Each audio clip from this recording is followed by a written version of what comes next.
થરાદની સર્વોદય સોસાયટીનો બનાવ. સર્વોદય સોસાયટીમાં શિક્ષણ વેકેશનમાં વતન ગયા અને બંધ મકાનમાં તસ્કરો ત્રાટક્યા. તો બાઇક પર આવેલ 3 શખ્સો ચોરી કરવાના ઈરાદે મકાનમાં ઘૂસ્યા તો 3 શખ્સોએ મકાનમાં પ્રવેશ કરતા બાજુના મકાનમાં લગાવેલ સીસીટીવી કેમેરામાં થયા કેદ. ચોરી કરવા આવેલ તસ્કરોએ મકાનના તાળા તોડ્યા તો બાજુના મકાન માલિક અચાનક જાગી જતા ચોર પલાયન. ચોરી કરવા આવેલા 3 ચોરોનો પ્રયાસ નિષ્ફળ. મકાન માલિકે થરાદ પોલીસને જાણ કરવાની તજવીજ હાથ ધરી.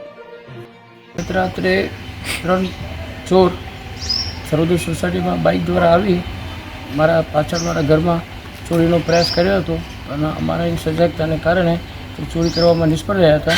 અમે પોલીસને વિનંતી છે કે આ સર્વોદય સોસાયટીની આજુબાજુ પોતાનું પેટ્રોલિંગ વધારે, જેથી કરીને ચોરીના ફરીનો બનાવ ન બને.